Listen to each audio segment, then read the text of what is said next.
I was getting a chance to talk with Sarah, and Sarah listened to me, quote unquote, sandbagging you with a question. What would it look like if you could do this? So in this case, we're like, what's a challenge that you just assume is a fixed thing? And in this case, you had landed on the fact that you can't take vacations with your kids when your kids are in school. And we just reframed it. What would it look like to be able to do that? And on the fly, you kind of came up with a framework for building that out. The reason that was so special for her is she started thinking about what's the thing that I can't overcome? And in her case, it's like she wants to spend more time with her kids. What does it look like to be able to spend more time with her kids? She's a dual income family and they're both, they both work full time. She was like, what would it look like? She's like, well, I would need to cut down to part-time or be able to work remotely. That would allow me to do that. And because they're on the path to financial independence, because they have a significant savings rate, because she's not afraid of the word no from her boss, it's not a terrifying proposition anymore because she has reclaimed that control. She talked to her husband and they decided, we want this. We want this at all costs. We want this. And if he says no, then we'll tell him we're going to have to go to part-time or we'll have to leave or whatever. That variation, we want this and we're going to fight for this. She went to her boss and said, exactly what I just laid out. And they accommodated. They let her now do a significant portion of her work remotely. She's cutting down to effectively 6 hours a day in the office, I think, something like that. And she's keeping the same pay. And what that means practically for her is she gets to have that time with her kids. Her kids no longer need to be in after-school daycare, which effectively means she's getting a raise while getting the same pay, plus this expense is now gone, and she's being able to have that time with her kids, which is, for her, that's what she values. Yeah, that is amazing. What a great story. And I think that's for all of us, right? Don't get sucked into these limiting beliefs or thinking that a situation is untenable or that this is the only option. You never know until you ask, right? We've said this repeatedly. Everything is negotiable.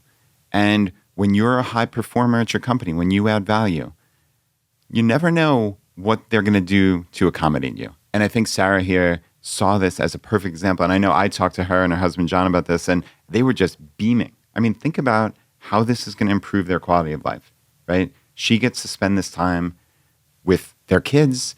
She now doesn't have to pay, like you said, for after school care, which in a very high cost of living area where they are, that's a significant amount of money. And that's just in their pocket. So this is both a quality of life improvement and, like you said, a raise. It doesn't seem that way, to the employer, but to her, by any definition, this is a raise. So, I mean, that is amazing. And we get sucked into these stories and stories that you tell yourself, and they're so pervasive and they're so potentially negative. I actually had this with my daughter Anna last night. Like, she had her first swimming practice of the year, and she has told herself a story that backstroke is not her thing or she's not good at backstroke. And I said to her, like, you have to stop that language right now, because once you start telling yourself a story, your brain starts believing it, even if it is patently false to anybody else. Like, she is not bad at backstroke by any measurable definition. She's excellent at it, but she believes that she isn't. And she said it a couple times. She said it a couple times over a couple of weeks now. And we have to stamp that out, because once you start telling yourself that story, it's like these things that you keep with you. Every listener out there knows you have some story that you've kept with you on a much more important basis, in all likelihood, than I'm bad at backstroke, right? Like, I'm bad at X, or, oh, I'm not good in social situations. Like, I think about the stories I told myself, and that stuck with me for so long. And there was no basis in reality to essentially any of them, but they became true because I told myself them so often. So I think it's really important that we're aware of that and just try to stop. As simple as stop telling yourself that, right? Like, it sounds silly, but our brains are so powerful. So I really wanted to highlight that. And Brad, I want to point out the power of sharing your story, and whether it's your story or my story or someone in our community adding a voicemail or an email, the power of that is the fact that other people are inspired by that. And the more that they see the pattern, that they see that other people are actually doing this, and when they make an unreasonable request, their world doesn't blow up. And in fact, the power that they have is truly there. then they actually can do that. And then it just makes it more and more profound, and it just starts to work, and your life gets better. And it can be a big thing. Like we just talked about a second ago. It can be a small, maybe even a silly thing. 2 weeks ago, I shared that story about the DMV and how it was not a good experience. And so I wanted to have a better experience, and I kind of laid it out, what it would look like to have a wonderful experience at the DMV. I was at a lunch that the Motley Fool sponsored at FinCon.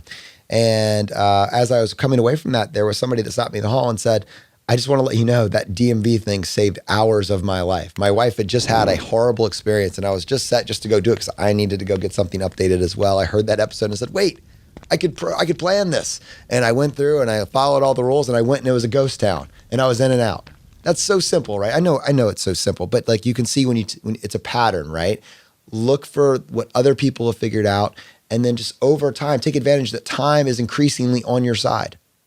Yeah, you're right. And this really is an overall life optimization strategy, right? We've said that over and over again. It's just about living a slightly better life tomorrow and every tomorrow thereafter, right? No matter how you do it. And something like that, right? Like the DMV thing. Somebody listening to that could have said, oh, this is the most random story ever.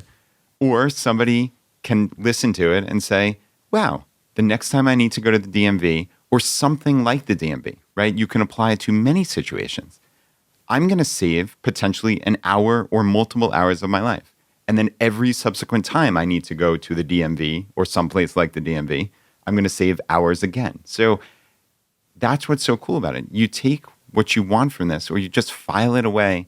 And we're just trying to do a rising tide lifts all boats scenario where Jonathan and I don't know everything by any means.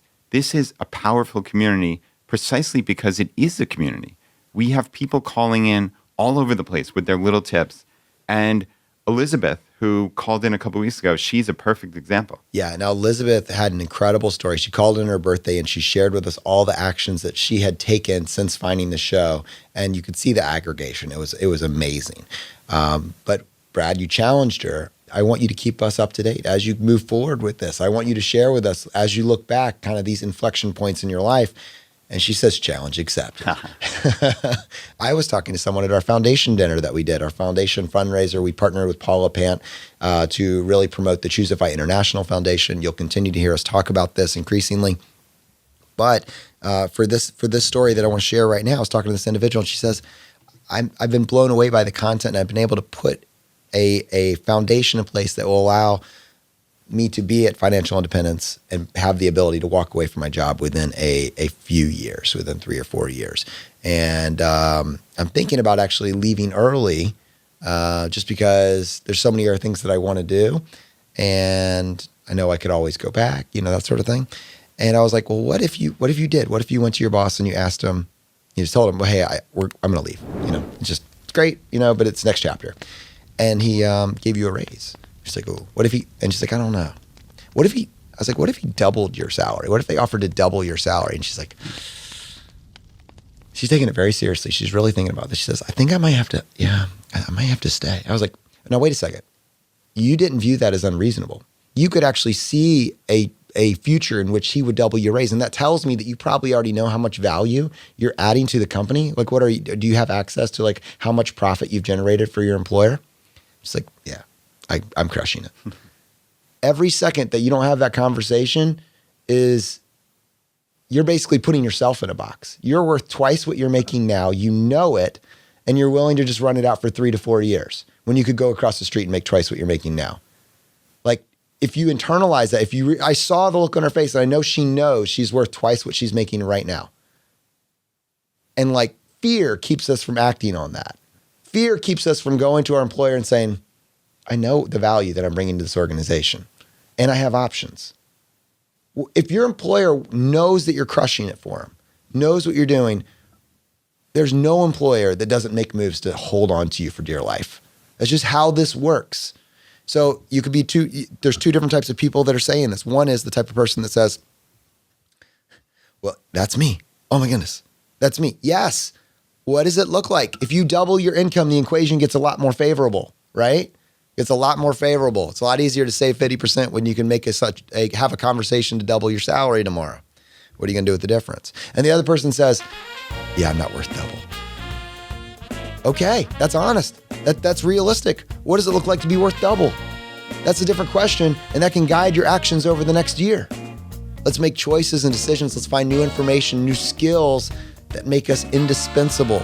Because when we're indispensable, we have leverage.